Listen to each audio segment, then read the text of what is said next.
So, as you probably know from the intro, I identify as asexual. Well, what does that mean?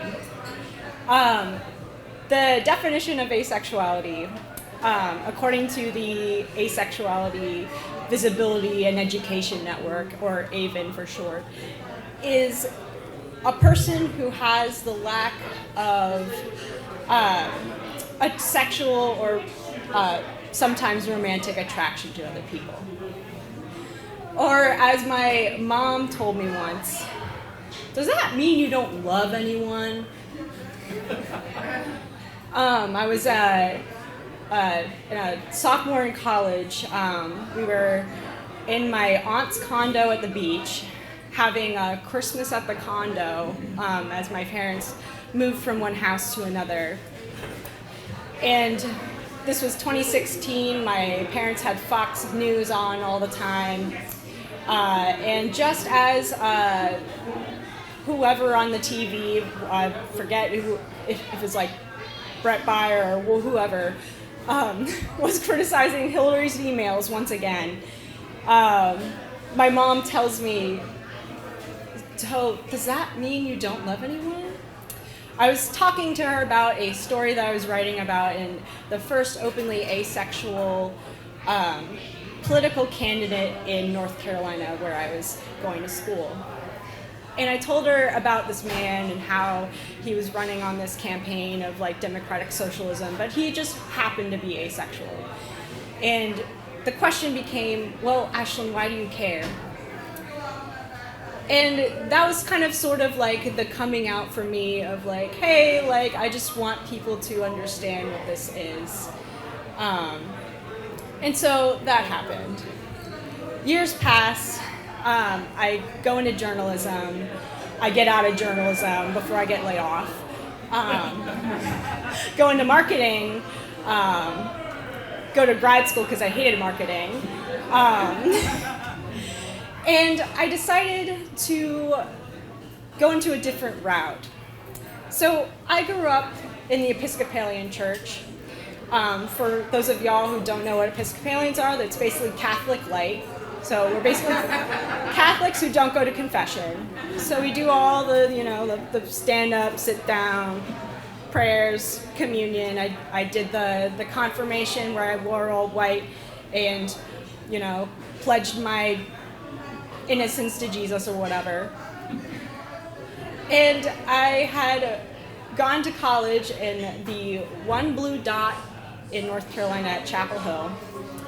And I decided I was going to be an atheist. I was like, you know what, all this God stuff is kind of, cheesy, right? And then one day, I came into a lecture class. I was short one credit for an art credit. And I was like, fuck it, I'm going to take medieval music. Because it was at 4 o'clock on a Thursday and it was only once a week, and I was like, I can just sit down and listen to all these like monks going, Amen, and just zone the fuck out. Like, and that's what I did for the majority of the semester. But things changed towards the end of the semester when the professor turned on the speakers as she normally does before the end of class and lets us listen to whatever yawning monastic chant is going on.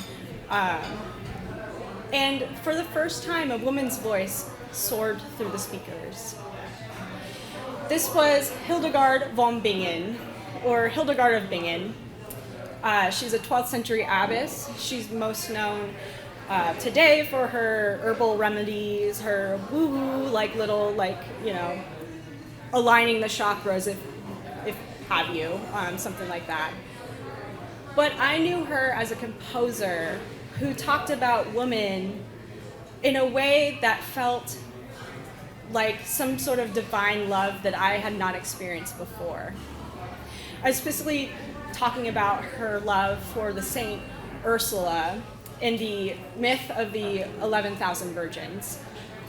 And so what happens allegedly in the legend of St. Ursula and the 11,000 Virgins.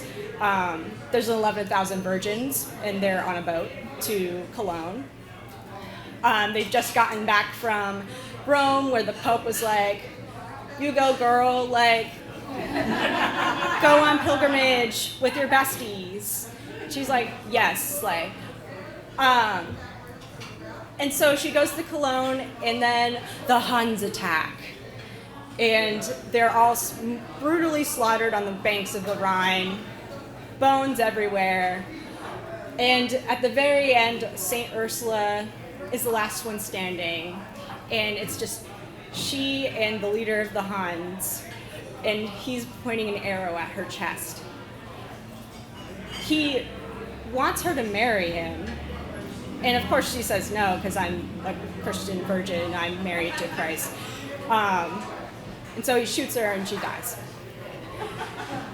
And so this legend was forgotten for several hundred years until in the 12th century, some people in Cologne were digging up the old city walls, and they found this wealth of bones, like just bones everywhere. They're like, where is this bones coming from?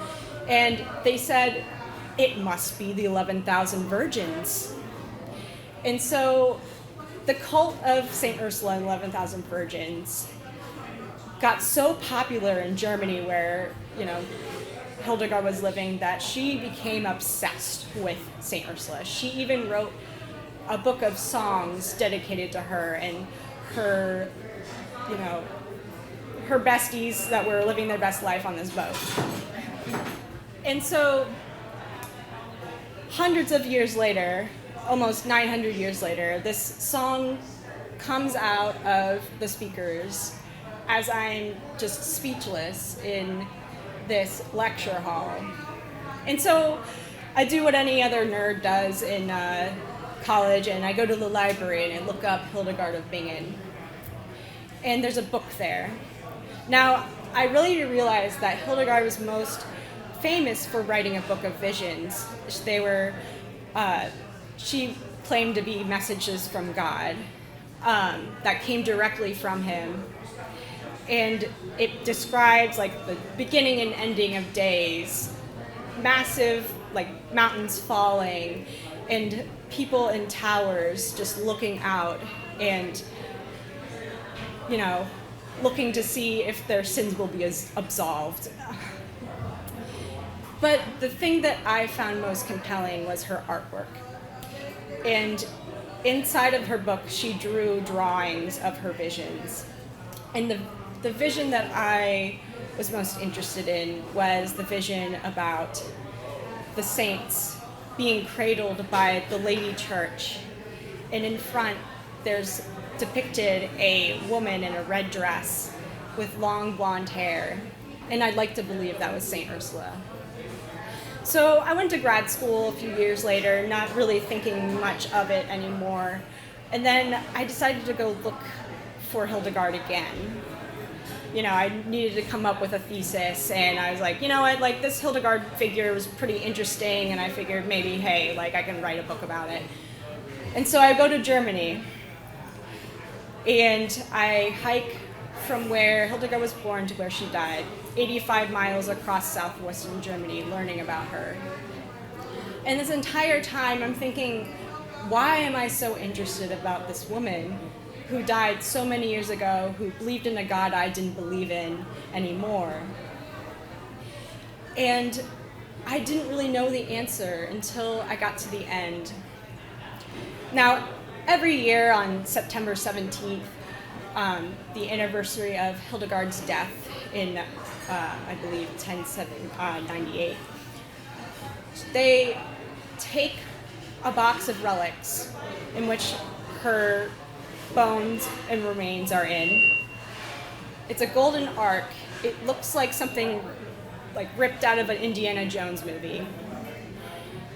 And so I go to this place. There's lines of people around the world coming in to see this ark where Hildegard's remains are.